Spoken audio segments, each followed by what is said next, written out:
Right. Yeah. It's more We're about unlocking more door. than just the physical doors today. What's up, everybody? This is 5 Minute Men. Today we are joined by Stewart Cowan. I said your name right this time. Yeah, thanks. Yeah. I was actually wondering if that would be. Dude, that's the problem with anything that I ever like. Anytime anybody says my last name, it's like, oh, I hope they get it right. I hate it when I'm about to play like a show or something and they go, oh, we got Stewart Cowan with us today. And I'm right there, and it's like, now everybody's just going to know me as Stewart Cowan unless I say something and look like a jerk for being like, hey, it's actually Cowan. That's your first impression is the I'm actually guy. Yeah, exactly. So you like bring it up like halfway through the show and just like, hey, just to clarify, guys, it's not. Hey, see, that's a good idea. And usually I guess it doesn't bug me. And I think it's probably, I have one of those unfortunate names where it looks like Cohen, but I think that people who might think it might be Cowan are a little too scared they would rather say Cohen than Cowan because Cowan maybe sounds, like, I don't want to say cow. I mean, my name is a bird. Every time that I like if I'm calling somebody and I have to like give my last name over the phone, like if I'm like calling the bank or some shit and they ask for my last name, I was like, spell out my first name and then my last name is just Denny, like the restaurant. And they never question it. They always know. It's like, that's Denny, like the restaurant. They never spell it with an S, like apostrophe S or something. Like, Denny's. Yeah. Oh, sorry. Yeah. Cutter, you got a really, really difficult name. Yeah. Johnson. It's so difficult.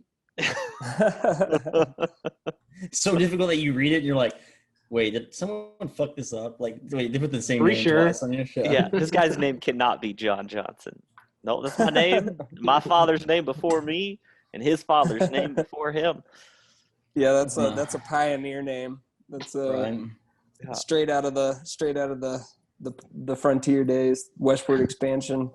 Do y'all watch the History Channel anymore? What do y'all watch? What have y'all been watching lately? Stuart, what have you been watching lately on TV? Well, I mean, I don't really watch TV anymore. I watch Hulu, Netflix, all the above, But I watch, it just depends. I've been watching a lot of documentaries. I watch King of the Hill pretty consistently, like as my I'm just like, kind of chilling for a second before I go to bed or something like that. If I'm not like trying to invest in a movie, it's usually King of the Hill. I watched True Detective over the weekend. Heather and I did. I stayed up on Sunday till 3 a.m. because I had to work Monday morning, but I just couldn't stop watching it. It was so good. I don't know. Have y'all ever seen it? Which season? The first one. Just the first. Yeah. Oh yeah, the first season is so great. It's like one of the best things that television has ever produced. It's so good. Yeah, I can't believe it took me so long to watch it. I was mesmerized by it, man. So I've been in a very like niche YouTube hole lately. The last movie that I watched was like a week and a half ago, and I watched Ace Ventura: Pet Detective because I hadn't seen it in years. It was on Netflix, so I watched that. Nice. And stay cultured, right? Stay active in the 2020 zeitgeist with Ace Ventura. Feed your brain, dude. Feed your brain. It's good brain food for sure. Laces out, Dan. So I watched that, but then like this whole last week, like throughout work and like sometimes I'll go to bed watching it. It's this guy Steve. What is it? Steve 1989 MRE info on YouTube, and he just reviews MREs on YouTube, like meals ready to eat, like army food. And so he'll eat like shit from what was the oldest one? It was like there was a Civil War era ration with like hardtack in it, and he tried it and was like, but I just love his demeanor, and it's very like just calming. There's no background music, it's just him. He's made like a little black box like stage. He has like his meal tray on, and he'll open it up, and it's very like ASMR. S. So that's your ASMR thing, basically. Kinda, It's like yeah. a guy eating MREs. Hey, everyone's got a thing, man. Does he eat it and film himself too? You can just hear him munching on some like chicken and rice. Yeah, he always like, so most of the video is just like straight up on a tray, like just the video of the tray. But then like towards the end of the video, he'll like cut to him standing in his room, like eating the shit and giving his honest opinion. And there's like the recent ones, like anything within the past like 10 years, he's like, this is some of the best food I've ever had out of a ration. You know, soldiers got lucky these days. And all this stuff, you know. You can tell, and also you can just like feel how into it he is. I'm obsessed. And every time like he opens up like a can or like there's like a bag of crackers that's like vacuum sealed, it'll like. It's like the lock-picking lawyer. Those. Yeah, dude. dude. There's just something about them that's like they're not really like what he's doing is not really. It's just entirely interesting. Yeah, it's just kind of like this is nice. Like I want to see how he gets around this law. For sure. Yeah. So, I've been watching a lot of that. That's like a fandom around it too. You're just like, oh, he's gonna get that log today. It's just like, wait, he's going for the cracker can.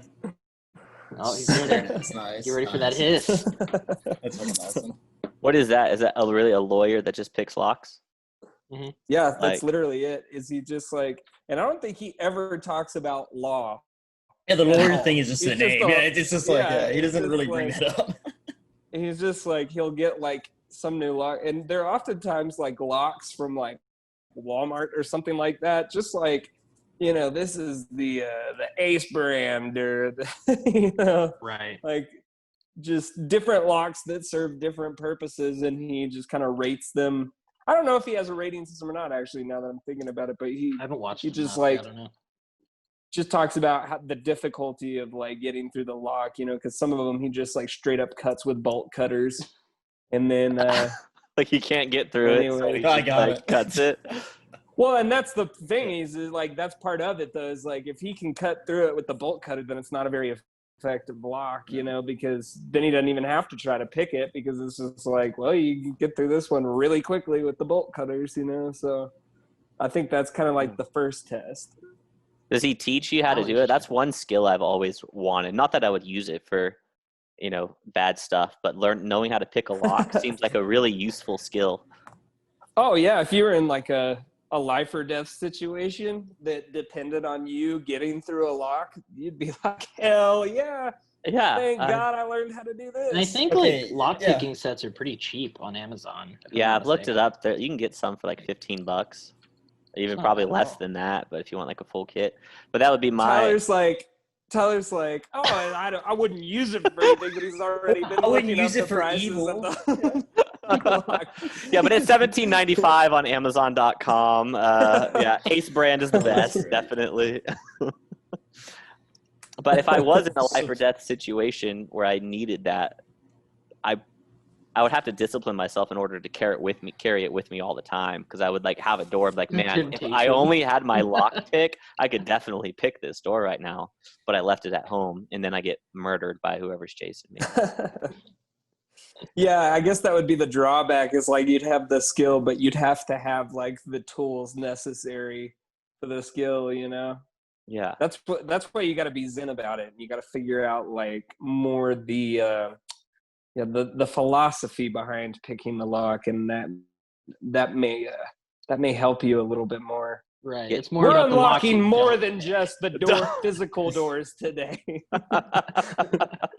Like if you're in a situation where you need to unlock a door, if you're in a situation where you need to lock the door but you don't have a means to do so, can you reverse lock pick it and lock it a different way than like the turn knob or something like that?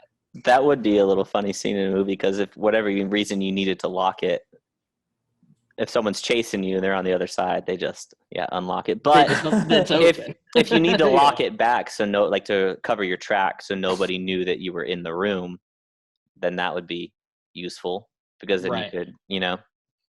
Does that make sense? But don't you just need the tumblers to basically fall back into? I mean, you just hit it. I don't know. Like, is it not like, do you really have to work it to lock it again? See, I don't know. I would imagine it's the exact same thing, just in reverse.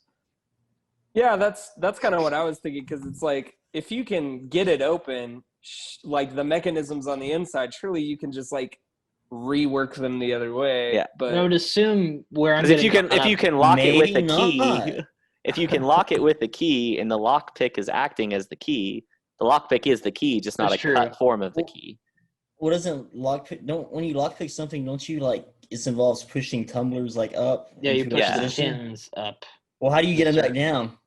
That's what I was thinking. Like you yeah, have to they're have a way to spring- pull them down. They're I don't know how spring. you get them back down. So it would be like, how do you get them back down after you put a key in? The key has certain ridges on it. The tumblers, they're like spring loaded, Oh, and they're they fall down. So when you Gravity. pull it out, Turn they it the other- automatically come down. Well, don't you just turn it the other way? That's just like a key would do. Because if you lockpicked it one way, you just turn it the other way and it's locked again. Yeah, I don't know. that's how keys things work. that make you go. Hmm. This is what the podcast is about, by the way. Yeah, and welcome to the podcast. We talk about How to use lockpicking for good. I think that's what makes conversations like that interesting, though, is that, you know, they kind of jump all over the place. And it is funny that those are like I don't know, I guess not everybody is stimulated by like a religious or philosophical conversation, you know, but I think that most people kind of like, you know, at a certain point you run out of just like general things to talk about with people. And so then you have to get to the abstract and you have to be hey, you know, what do you think about this? And then when you get to those kind of conversations, they really do struggle to like stay on one point, because you'll be talking about like, you know, whether or not you think God exists, but then you jump into like morality and you're like, well, you know, this is good and this is bad. And then it's like, well, what about time though? Uh-huh, I think we talked about all of those things last Yeah, week. pretty much. There are a few of those things mentioned. We definitely lost the plot at some point. Yeah. We did some tangents into it. I mean, I feel But like that's religion. what's cool about it. It's like, No, Yeah. it's cool. It's like you said, but it's like religion and like philosophy. I feel like it's not like, I guess it's like low hanging fruit as far as like humanity's. Where it's like, hey, do you think there's like more to this going on? Well, let me tell you about it. He goes, well, let me tell you my thoughts. You know, because everyone has thoughts on that. It's the one thing you don't have to know anything about it to be like, no. That's I true. think maybe there's something. I have an opinion of what's happening. You know. Yeah, because like if we wanted to have an intellectually stimulating conversation about the stock market or economics, I wouldn't be able to do that because I don't know enough about it. But anybody can kind of bullshit I'd their have a way little bit, through yeah. abstract. You would, Just a little bit. but when it comes Mainly, to my whole argument would be it would just be capitalism sucks. I need to restart. That's it. yeah, I'm for it. Yeah, yeah. Hayden, I got news for you, man. I got into Robinhood today. Let me tell you. Oh, did you? I Nice. made 23 cents. So Good for you. What'd you fucking invest in? burn those fucking rainforests. Bring it on. Bring them now. What did you buy? I bought Blizzard and Microsoft, and it's just like, Okay.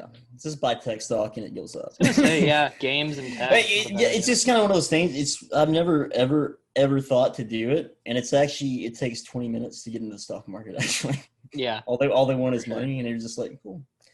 Like, imagine if you had $100,000 to just put into something and just let it grow. I was kind of How is thinking that about not attractive? You know. Well, I don't think my first thought with $100,000 would be, I gotta hit the stock market. With Yeah, this. That's true. Me neither. It would be like, who can I help? You know, or something. how can I better my situation, somebody else's? I But- wouldn't be looking for investments though. That Right. you know, I feel but like I you mean, hit a certain amount where you're more just like, like- I can't just let this money sit. I have to do something with it. oh yeah, I would spend it. It would get spent. That's Oh, for yeah. sure. really, I feel like that would I be the would first spend thing it. that I would do is take a chunk of it and put it into investments. Like if I got $100,000, someone was like, "Here's $100,000," or "I want $100,000," I think would the take first thing- 20,000, 20% of it or 5% of it, and put it into stocks or something, mutual fund, give it to somebody. Yeah. Because I don't even that's like- $80,000 I still have, and $80,000 is more money than I've ever seen. So Yeah, same. I see. I don't even think about like the stock market at all. And like, I mean, I guess like, I just wouldn't want to like, to me, that sounds like buying more than just, it's buying like the time to learn about it. And like, Yeah. you know, what's a wise investment? Yeah, I did it. I started in like March, I think, or February. Put in $50, and I've gained $7. Like, it's not a instant thing. No, it was but more so isn't that just like an $7 experiment. weird, Like, though? But it's kind of like, but like you said though, it's like a little experiment. But it's like, fuck, that's $7. I mean, It's $7 I money did just sits nothing. in my it seems to me that it's a lot like putting money kind of into a savings account or something where they say, oh, we're going to put this much interest, or we're going to, you're going to accrue this much interest over this course of time, or, whatever. See, this is far out of my realm of things that I think about. Me too, man. I'm with you on that. Remember that hypothetical conversation we were going to have about the stock market? Yeah, right. I think the thing that deters me from, I will need to be in a place financially in my life where I am not like broke all the time. Like I can't even put like money back like for anything, I'm in debt and I'm going further into debt. Like that's kind of how I've been living my life. And anyway, I think that think about risking it. I'll put this money over here to see what happens with it. I'm like, no way. I need that. I need that money. Exactly. Yeah. And that's the thing about it. And I guess that's the absolute thing that comes with being in the stock market too. You have to accept, I mean, it's the psychological toll. I mean, I guess some people can just throw their money and be like, I'll just check this in a month and just hope it gets bigger. Yeah, it must be nice. Fuck that. Everyone looks at their shit all the time. Yeah. Hey, just go ahead and send me your Robinhood login, and I'll right. From there. Yeah, I'll figure it out. Yeah, I got the only time I messed with Robinhood, I did mess with it for a while, but I made $400 in 1 month on it one time. Another month I made like $200, and so you can make money. But I did like you said, I got addicted to it. I would check it constantly, and I would have months where I'd make like $50. Tyler, the silent guru. Yeah. Right. Oh, by the way, guys, I actually have 10K in Tesla. I think that's like the most that you can have, or maybe there's a cap that's like 25,000, but you can't day trade on Robinhood because then you get locked out. You get like 3 or 4 day trades, and so what I would do is pattern trading. Put in $100, buy $100 worth of penny stocks of like some tech where it's like just new and it's 50 cents. And I had one where it went up to $6, and I had bought 100 of them at 50 cents. And then it kept going up, and I was like, oh, it's going to get more. So I got greedy, and then it dropped again and went back down. So I sold it at that price and got $400 in a month. And then I took that money out and then just kept using like the pool of money that I had in there to buy other stuff and keep going up and down. But then it got to the point where, okay, I need all the money that's in there right now. It's just that I'm not making money on any of these stocks, and I need this, so I pulled it out and just put more money. Yeah. But I don't understand what actually increases a stock and makes it go up or down, because it's not just sales from the company. Public perception. Okay. Straight up, how much they're worth to the public. It's estimated value that people place on it. Kind of the same even with public figures of movie stars and artists and everything. They're worth more based on how much attention and value they're getting, whether it's negative or positive. Obviously positive attention would be better than that, but it's interesting. Yeah, it's almost like a product, like we say, like an iPhone or something, right? Like you look at the like individual parts of the product, like I mean they break pretty easily, they're like, they can't be like super valuable in terms of just like how well they like hold up or something like that, but there's the value to it that's just like the value for how it's just like its popularity and like and for the how service cool it is. Yeah, and for the service it provides. And I don't know, it's weird to think about like things like a piece of art, like prices of artwork will change, and it's like, well, it's just this piece of art. Like how come it can have like one price, like yeah, it's funny you bring that up. I had a discussion with a friend recently about how she took an art class, and a lot of the discussion and like towards the end of the course was like, well, it started off like, what is art? How do we define art? Blah, blah, blah. And then it ended up being like, how do you value art?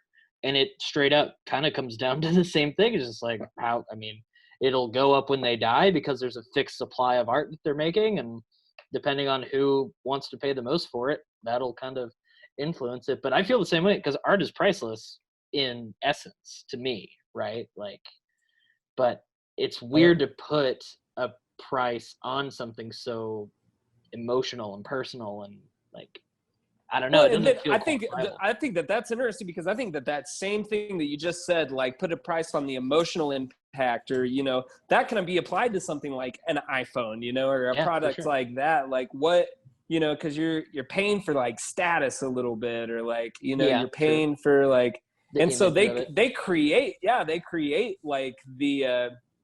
It's almost like the price creates the thing that you should care about in it. Like I think that's we're called on the luxury circle. pricing, if I'm not Is that- mistaken. Like intentionally nice. increasing the price. What does that Maybe. mean though? As far I mean, I think it's just all about like the I'm gonna look it circles. up. I was thinking about what we were talking about, but it's just like I feel like you're talking about how the product stock for some reason, like it makes the business better. I just feel like we're talking about the same circle. It's like you got the stock goes up, Yeah.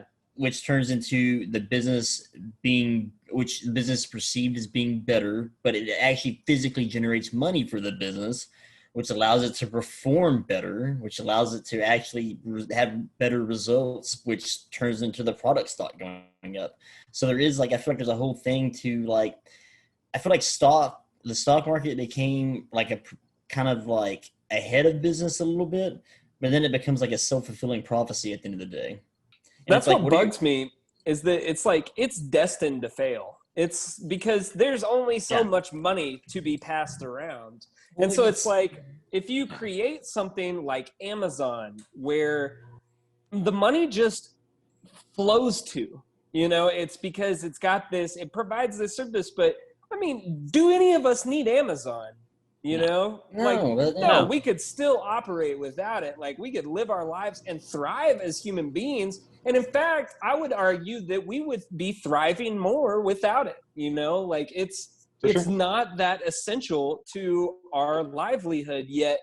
Jeff Bezos, the honest self-made trillionaire, like The honest self-made trillionaire. he's just like sitting there on the top of this fucking ivory tower that just has the money just going straight up to him. And it's like, how is this like, how is we it sit legal? here and like, we sit here and we fund it still, and we say, well, it's like he earned it. And it's like, no, he fucking did not. All the Like, people he's standing on. Yeah, earned all it. the people that he employs earned it for him. But if they didn't exist, there wouldn't be the business. But that's also just how businesses work too. essentially what it is I don't have a problem with him. I have a problem with the system and allowing people allowing like it to happen. Okay, that makes sense. Yeah, that makes sense. He's totally in his within his mind to understand what he's doing to the economy and to people's livelihoods by being that rich. Ooh, that's good. He should know better.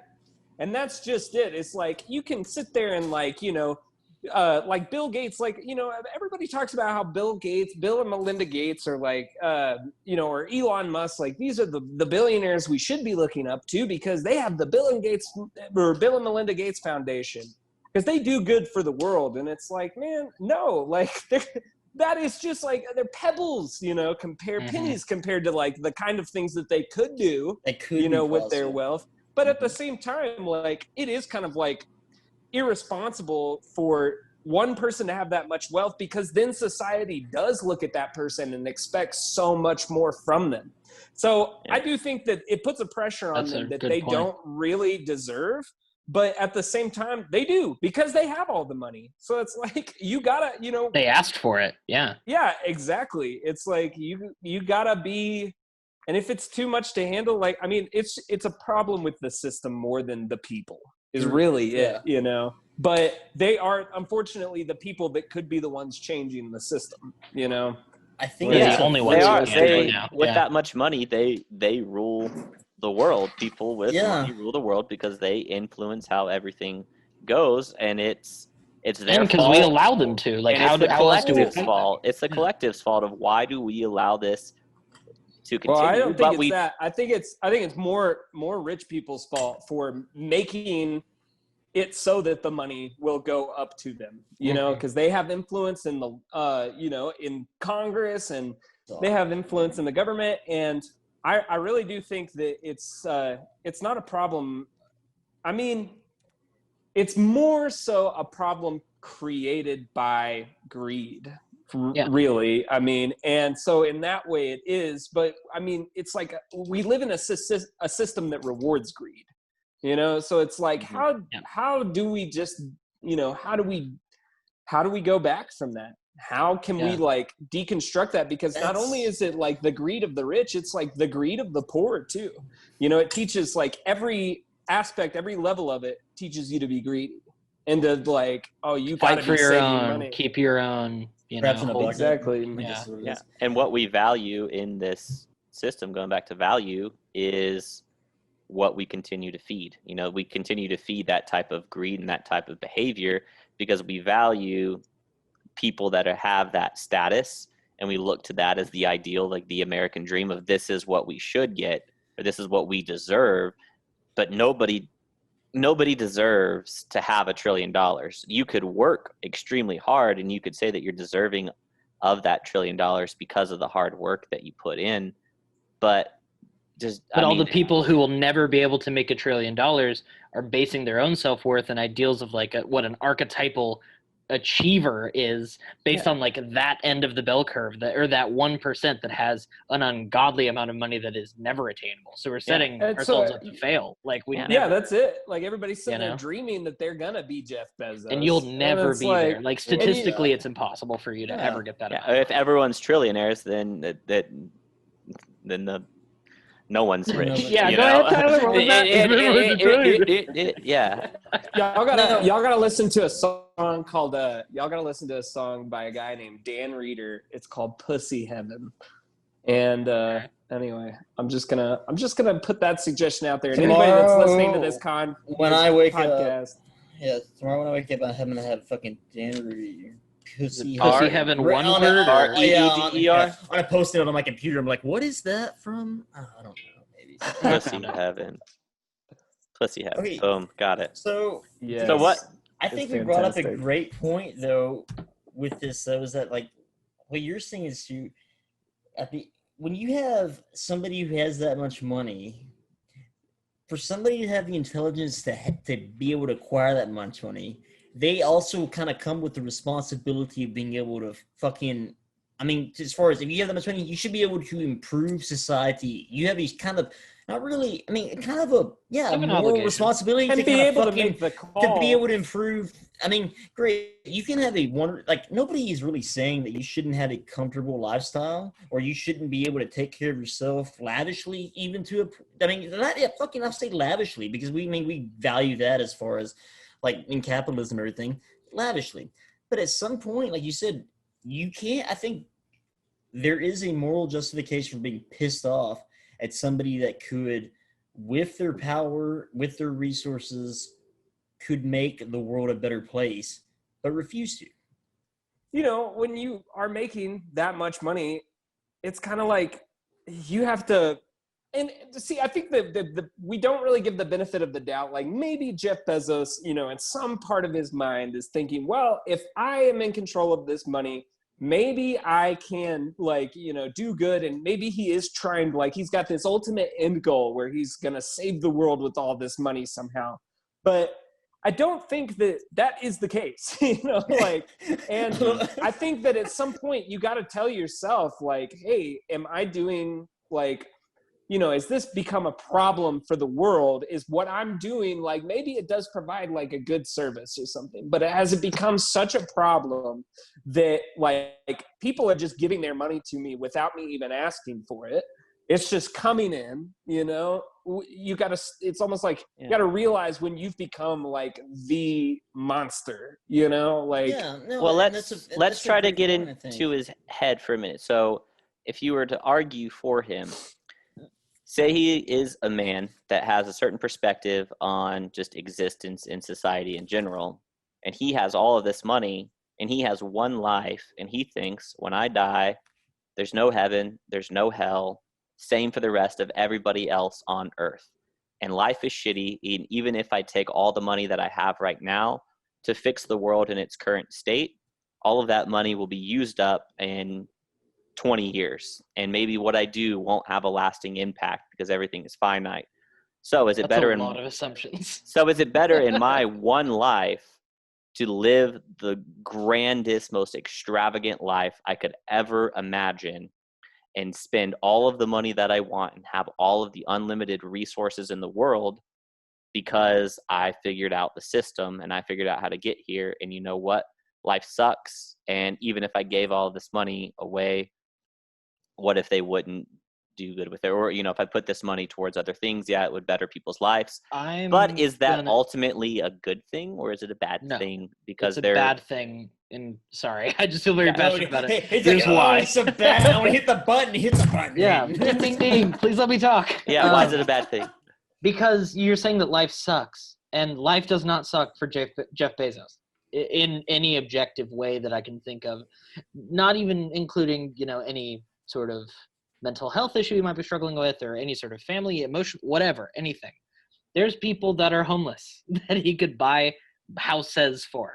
Right. Life doesn't suck that bad for this dude. And, you know, existentially it might be a different story, but I don't think. No, I'm saying he has the idea that like life is a bitch, basically in general. He's quitting. He's giving up on. He's totally playing into that idea. If he doesn't do anything to make life not suck, you know, he almost has an obligation if he has the ability to make life better and he chooses not to. But what if he makes it better for 10 years and then all of his wealth and fortune is gone? What if he made it better for one? The thing is like, the truth is that, you know, to a certain degree, we all have the ability to help that homeless person, you know, and like so it's kind of like we kind of shine the light back on ourselves and it's like, well, why aren't you doing enough? Like with your wealth, like, why aren't you like doing what you can do so that you can have your iPhone, you know, or whatever it is. You don't need it. So why you got it, you know?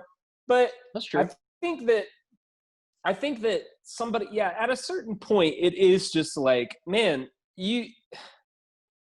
I don't know. It's difficult because like we do want to like give ourselves luxury. And I kind of struggle with this thought too sometimes because I mean, you know, what if my band became like a really big band, you know, and like I suddenly had like money thrown at me and I was put in this, you know, status position where like, you know, people wanted to like be around me and like, you know, that whole thing, which is kind of, you know, to be just, you know, frank, like this is like a desire that I have. Like, you know, it's like, I want my band to go to the top, you know, that's kind of like something I've always wanted, you know, but if it, you know, if and when it happens, you know, it's like, what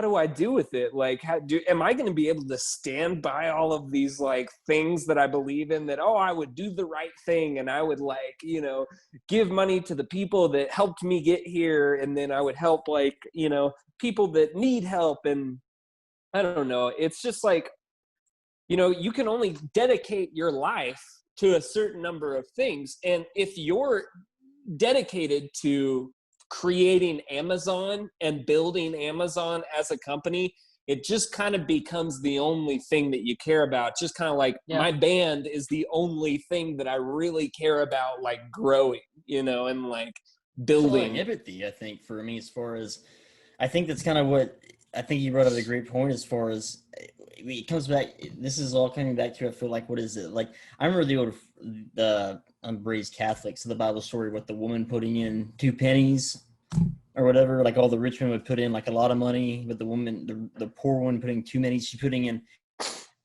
That's hard for us to make the jump empathetically to somebody having as much as Jeff Bezos putting in Jeff Bezos' worth of 2 pennies. What is his 2 pennies worth? Well, it could do this, because a penny of just Jeff Bezos probably could solve a lot of shit, but it's kind of, I mean, even us, I guarantee between us, we would have a problem splitting Jeff Bezos as far as, hey, this is what justifiably he should have to spend on the good of the human race. We would probably have arguments and discussions on splitting down to the last, you know, $1,000 of what he would fucking want to spend money on, or what should money be spent on. And I don't, you know, I think absolutely there's a great point that Jeff Bezos immorally has not acted enough for as much as he's worth to benefit society. But with what Tyler kind of brought up, it's kind of hard for one human to kind of determine what the hell they can do for all the good humanity. Well, see, that's just it. It's Go like off, it Cutter. creates the personal wealth. Like we all, an interesting point that you made me think about was that, that like this lady that puts in her 2 pennies, right? And well, that's her 2 pennies. And that's like the problem with the way this whole system is set up, is that it individualizes the wealth. And it says, well, like, she gave what she could, and Jeff Bezos gave what his 2 cents was, but it's like, he shouldn't be having all of that wealth in the first place, because the wealth should be, in my opinion, distributed a little more evenly, and it should be a systematic decision that kind of like does not look at how well your business is doing necessarily.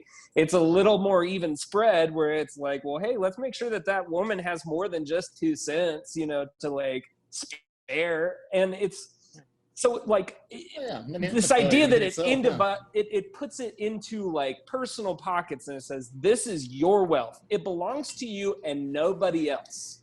It's not, and it is your choice to do with it as you please. And that is the problem with our system, is that it puts the burden of that decision on us, where it's like, That's oh, well, a now really I've got good to point. decide what to do with my money. Do I help somebody, or do I make my life better? And it's like, no. What we can all be doing collectively together is set up a system that says, well, we all deserve this level of, living, well-being. You get free education, healthcare, all of these things, even a cell phone. We could make that a thing that's like everybody gets a cell phone, Yet we don't.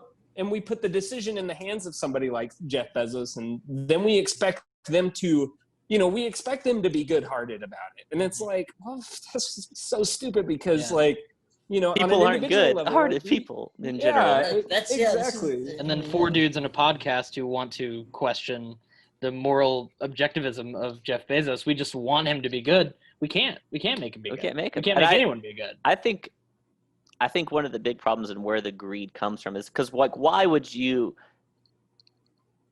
want $1 trillion? Would you accept it if somebody offered? Like you said earlier, I wouldn't know what the fuck to do with it. What the fuck do I do with $1 trillion? But I tell you, the problem is everything is for sale. So it makes you wonder at that point, what are you buying? Like what is he going to spend his money on? Because you're not just buying cars, you're not buying material things.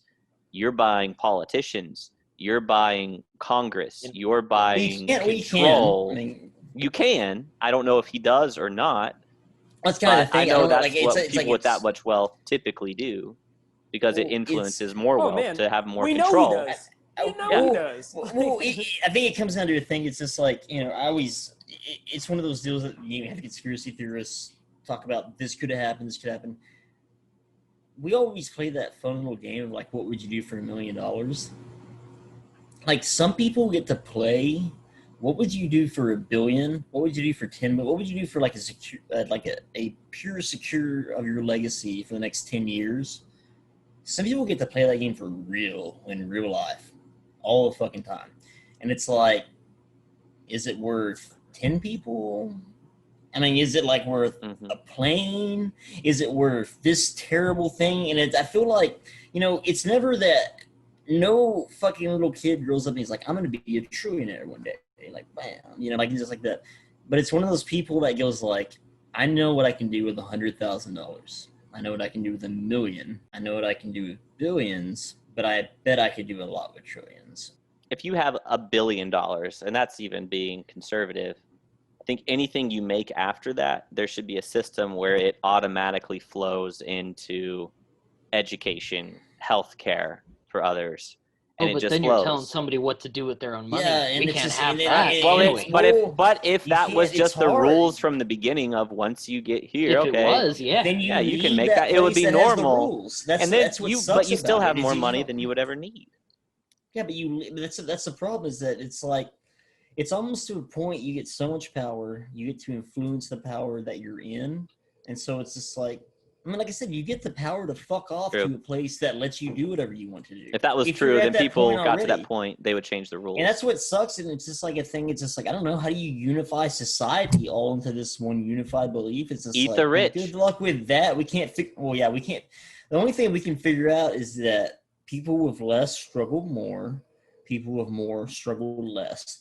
That's what I'm saying. It's like the big problem with the system is that it individualizes and it just distorts the way in which we look at wealth as like something that we deserve to have on our own. Mm-hmm. And it's like, if we had a different system that kind of like, you know, taught a different philosophy in terms of wealth that was like, well, hey, you know, wealth is a shared thing. Then people would be like thinking about wealth in those ways. And they would be saying, well, you know, like, yeah. And so I think it would kind of like, I think it would be something that actually kind of, you know, just changed people's like morality about wealth altogether, because it would make them think like, well, you know, oh wait, maybe I have more money than I should be having because this is a shared thing. Like, I don't know. Yeah, for there's sure. There's definitely a moral responsibility that is not taught out there because it's almost influenced. Do as good as you can, as best you can, and be the best you can be. I mean, I don't know. Like, I can't say if it's a lost thing or a right thing because I feel like it gets warped between you having like old society and then like revolutionary society overtopping the old rules. But somehow at the end of the day, there is a responsibility you have for your fellow people when you amass a certain amount of resources. I think we're all taught that. Most people grow up religious and they're taught with those values, but then you have some people that see it as, okay, well, they're going to follow those rules and they're suckers, and I'm going to take advantage of that, and I'm going to capitalize on their own morals because, one, either I don't have morals or I don't believe that there's any intrinsic morality to existence, and I'm just going to do what I want because it's my life, and you know what? Life is meaningless. I have one life. I'm here to have fun. We're just kind of organisms on this rock, and nothing really matters, so I'm going to have the most fun that I can. I think that's the source of it. I think that's where it comes from. Yeah. So I don't know if morals would be the right option. I think we're idealizing people of thinking that people will have morals, but it's so easy to compromise on your morals. Moral is not the right term, but the system that we're currently living in, you know, like Cutter was saying, that, you know, to a certain degree, you know, you hope that people are taught like that if they have the money that they, you know, should recognize that they have the means to do these things. But that's just what I'm saying is that like the current system creates that responsibility that wouldn't exist otherwise in a different system, where it puts it on that person to say like, oh, I have this money. When in another system, they would be like, you know, that wouldn't even be an option. They wouldn't even, the responsibility would not be theirs at all. And I think that with that, it would make people just view wealth entirely differently as a shared thing. And I think that people would be still like thinking, okay, like I want to have the most fun that I could have, but their limitations would be much more realistic rather than saying like, oh, I can become a Jeff Bezos and I could have unlimited fun. And that's the problem with the current system is that it allows people to have fun at the expense of others, you know, or enjoy their lives. Like, yet at some point, like you said, there has to be limits put on people. Damn it, where do you start the line of the limits put on people? And guess what? It's like, it's hard to tell people that, guess what? You're not going to be Jeff Bezos. It's a stupid thing. That's just such a stupid thing that you have to explain. But guess what? You have to tell people. Are you saying I can never be Jeff Bezos? It would take a 1 in 100 million billionth of a chance to be Jeff Bezos. So you're saying there's a chance. But I think it's hard to find a fucking system that balances everybody's. There's not one. It's also with their societal needs of what to do. But what do you hold do on, at the end of the day? hold on. Like, that doesn't mean. I think that's a kind of logical fallacy of thinking, well, there's not a system that works better than the one we have. No, we just haven't tried another one here or tried another one so long. I know other countries have other systems, but if we actually sat down and thought about it, like we could come up with a better system. And you know, like you brought up socialism. Stu, what were you going to say though? Well, I was just saying that, you know, with any system, like, yeah, you're not going to, like, the only reason, like, me or anybody else can be upset about capitalism is because it has put into practice and now we see the problems. You know, it's like we don't really know what the problems of the thing are going to be until you start doing it. So if we did like take like a, you know, a socialist approach or, you know, any other kind of approach, like it might, you know, solve some of these things that we're upset about, you know, in this moment, but it would most surely create its own problems, you know? For sure. And there would be, you know, I think that's the, I mean, that's basic human history, you know, I is mean, it's the rise and fall of a system. It's you know? hard. It's It's hard to like, it's like, well, I don't know, historically people have been shitty. It's like, I love having the idea of the great plan, but that's like, it's hard to get people to go on the great plan to the point that they make fucking glorious revolution out of being against the great plan. I mean, as far as like, it's like, it's hard to get those 80 people that said, fuck this, to be like, hey, do you want to try this out now? No, we said, fuck this 200 years ago. I think that there's actually, and this might be excited, kind of some conspiracy theory. I think there is only one system, and there's been only one societal system since the start of society. I think kind of like you have Democratic and Republican. Yeah, they have some different views, but they're essentially, I think, in my opinion, the same party, same people that you're voting for. Only one system. Whether or not we call it something else doesn't really make a difference. I think in socialism, the same system would take over, and I think it's a biological system that we aren't even aware that we're operating under the laws and the rules of trying to, like, kind of like Cutter said, be the crab that gets out of the bucket. So kind of like Animal Farm, like that sort of mentality where even if we start in an ideal situation, it always kind of corrupts into something else that we didn't intend for. Exactly. Yeah, I think no matter what system we have, I think it's going to go to that, and I think it's biological. There's a reason that we keep creating these things, and I think we need to understand our biology better and our psyche better before we do that collectively. I think that it's I disagree. I think that there are different systems, and I think that it is natural to change through them, you know, but I don't think that it's going back to some like common thing that's been happening all along. I think that, because I mean, if you think about like, I mean, if it is a biological thing, like, I mean, I guess I would be thinking that, you know, things evolve and things change and they become, you know, completely different than what they were before. I mean, they still are, you know, relatively the same, like, you know, physical, like, substances that we have, you know, but I mean, things change and they kind of keep changing. I don't know. This makes me think of it, you know, just kind of like on an individual level, like, you know, you change day to day, right?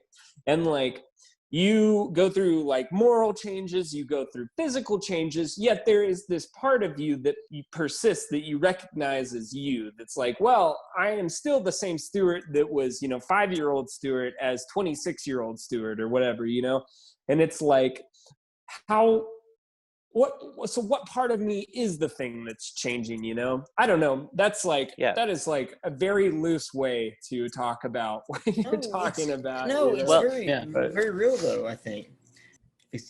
I don't know. I think that's interesting. I think everybody has that, something that you relate to, that kind of I feel that too. I get what you're saying of, I'm still me from when I was a kid. I can still remember the thoughts that I had. I can still remember the view of the world that I had, although those views have changed, my physical appearance has changed over time, but there's still something that's intrinsically me after all that time. Well, and you can still look at a photo of you as a kid or show it to somebody and they'll be like, oh yeah, that's you as a kid. And that's kind of interesting too.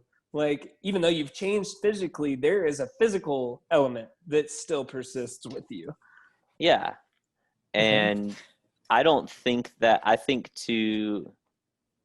when you get rid of that is when you really start to have maybe like an existential crisis where you don't know who you are. If you have something that you can't, if you look at a photo of yourself from a child and you don't feel anything or have these memories, you know, because you don't feel this connection to it, then it's almost like losing your humanity, because all of that that's gone on up to this point is your life, your humanity. And there really is only kind of one constant thing throughout that. Your mind, that's, even though it's changed and evolved, there's still a core to there. And we're getting into really abstract things. I don't really know how to explain it, but yeah, go ahead. Yeah. So I'm gonna bring it back to our previous conversation because I like where this is going in essence. So what I took away from both, I mean, everyone's point basically is that there's some common thread that ties us all together, or that ties more individually, like myself to my past self and my future self. Like there's a continuity there. I think my question would be, bringing it back to like systems or intranational systems. I think, I personally disagree with Tyler as well. I think that there are different systems that are in place, and the common thread is not the systems itself, but the people that they're imposed upon. That's where I'm getting caught up, where the systems change, but we're still people. We can look at Civil War era America and realize that this is our country, these are our people. But this, I mean, just take slavery. That's still not the common thread, even though that is something that we were rooted in at one point. But what's interesting is that I think a lot of people are realizing now, and this is probably just a generational thing. I don't know how people older than me, like much older than all of us, feel about this, or even younger. But I think specifically with like wage inequality and wealth distribution, we're realizing that like, fuck, this system is whack to 99% of us. And this us that we have, this human experience and how we live our lives is becoming more and more infringed upon, and we're feeling the pressure of it and the weight of it, that we're like, maybe we need to fucking change. Maybe something does need to change, because this common thread that's keeping us all together is making us lose that which holds us all together. You know, does that track? Does that make sense? Yeah, absolutely. Yeah, no, absolutely. Because it shifts our focus on just pure, living our lives and enjoying our lives to this kind of constant dread of, there's this system that is working against me, and I have to spend a portion of my life working within that system, but then another portion of my life thinking about the system, having anxiety about the system, another portion of my life fighting the system. How do I fight the system? Thinking about fighting the system, doing this. And people have different ratios of fighting versus gaming. Exactly. It eats your time. It eats away your life, but it's really. Whereas it doesn't have to be that way. It doesn't have to necessarily. be that way. Well, yeah. And what's interesting is, like, we're not just talking, I don't think, about like the poor when we say that, like, oh, well, things could be better. We're talking about ourselves too. And like, it's funny because, like, I would wager to say that all four of us here, live pretty comfortable lives, and there's really not much more that we could want that would add any more, like, value, in the sense that, like, well, actually, no. I guess that's not what I'm saying. The point that I'm getting at is, we have realized that, no, our lives could be better. They could be even better than what they are now. Like, sure, we're not starving, but I mean, hell, it's like, I am definitely struggling to make ends meet, when it comes to rent and, like, car payments. And it's like, I could be driving, like, I'm driving a 2003 model car. Why am I not driving like a 2010 or later model car, or something that? Like, Helen Keller eats at my table. It's fucking awful.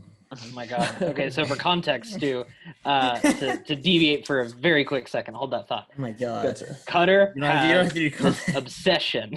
It's like an obsession now. It's an obsession, like Moby Dick. Is that what it's like? It's like not like Moby Dick. So there's a Helen Keller movie called The Miracle Worker, I believe. And there's a scene where they're all at the breakfast table. It's based on real life, Hayden. You know that's what happened. That's what happened every day. There's a scene in this film where Helen Keller is going around aimlessly around the table, like picking food off of other people's plates.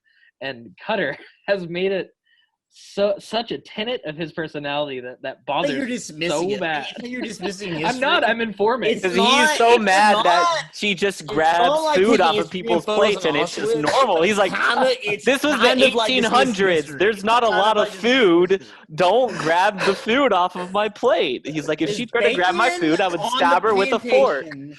Where do you see pigs? Nowhere. It was imported in the fucking 1830s. Where do you get bacon from? I don't know. You get stuff from people's plates. Anyway, so rule of thumb: don't ever take food off of Cutter's plate. Up for us. No, And it was we got a lot of hate mail. We got a lot of hate mail from that one. It's so funny how like it's so funny how like something like that will stick with you. Yeah, she something died. Like that. Yeah, that she like, died in the 60s. Yeah, I learned that today. She died in the 60s. So no, she didn't comment on the podcast. Hayden. But something will stick with you like that and define you, kind of. Yeah, and be a big part of like, you know, who you are, and like, oh, and especially like those things that we have like real opinions about, like, you know, suddenly like you, I'm trying to think of like an example from my own life, and I'm kind of struggling to like have one, but I guess like, okay, for me, something that, you know, was something that I was really upset about. I think this is because it was something that happened directly to me, right? Is that I had these cousins that were, you know, more well off than I was. And not that I wasn't doing what, you know, not that my family wasn't well off, but anyway, you know, my cousins, like they were rich, you know, and I was staying with them one summer, and they had the idea they wanted new BB guns one day, right? So we crawled into the car with their mom, you know, and we all went to Walmart, and their mom bought all of these cousins, like, and two of which were her own, two of the other guys were not, you know, they were like somebody else. They were cousins, kids. Well, in this situation, 5, right? There's 5 of us in the car, 5 boys, 5 guys. And we're all on our way to get BB guns, and I'm excited. I'm part of the thing, you know. Well, she buys 4 BB guns, 2 for her sons, 2 for the other cousins that were a little bit closer than I was, and then she didn't buy me one. She just bought it for the 4 boys, and like, I was so mad. I cried. I was like crying by myself in the car, and then my other cousins, not. I mean, they started making fun of me. It became like a way to pick on me because Stewart didn't have a BB gun, and like that memory has really stuck with me, and I think that it really has informed my my feelings about fairness. You know, like yeah, no, really. That, when you would sticks with you. When you would go over to friend's house when y'all were little, were y'all always scared to ask for like something to drink or eat or like get seconds at the table? Was that a nerve-wracking thing to do? Yeah, you don't want to impose. Not eat their food. Yeah, exactly. It's the nasty. Did you ever have a friend come over and just help themselves though?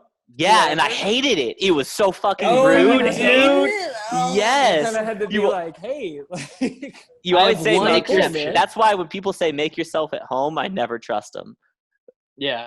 My one exception is my absolute best friend in the whole world, because it would be weird if he asked me if like, hey, can I have like some water or something? But if it's like an acquaintance that I invited somebody over and they just like go through my fucking fridge. What y'all got in this fridge? Yeah. If it was any of y'all, if it was any of y'all at our house, like it wouldn't be weird. Like I expect it when Donovan's at our house. Like I expect him to help himself. Like, but Donovan's a fucking thing though that you kind of account for. It's like a hurricane. It's like yeah. It's like where are the cheeses? They're gone.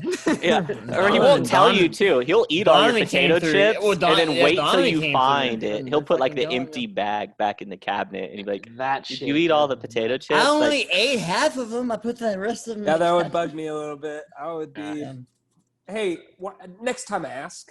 All right. Yeah. So this brings me. All right. This is all coming back to my point. Have you written a book down there, dude? No. How much wine have you had tonight, Cutter? Only a bottle, not a Magnum. Not like my God. Only a bottle. On Tuesdays, Cutter drinks. You know what I had last time? It was a bottle of champagne because that's all I had. That was for a celebration, and I drank all of it by myself. It was a fucking really great time. I'm gonna tell y'all should fucking drink champagne on the more often. Anyway. Dude, I am here for that. Champagne doesn't get. I mean, champagne it's good. It's good. Every day is a celebration. It's not. Hey, if you like beer plus the little wine, hey, champagne should be your shit. I don't care. Open up some brew for the weekdays. It's New Year's. Hey guys, just drink Well, water. okay, so yeah, what's one. everybody Drink drinking water. right now? Drink What's everybody's thing that they're drinking right now? I'm on a Poffit because it's cheap wine that I enjoy for the podcast. So Oh, I'm nice. on Dogfish whiskey and ginger beer. Maker's Mark. Nice. Together? Nice. I would drink to start, I drank green tea from my Dracula's Castle Stein. Think it's too Nice. drunker? Is this from the... No. And then I moved to the LaCroix. Hard Yeah. stuff. Yeah. Well, I So- probably do need to start winding down here pretty soon because I gotta do a couple of things, and I probably gotta get a little more sleep honestly before I go into work. Hey, Stu, tell us. Tell us. Can you like just say something about Black Caskets or where to? Are y'all on Bandcamp or? Black Caskets is my band.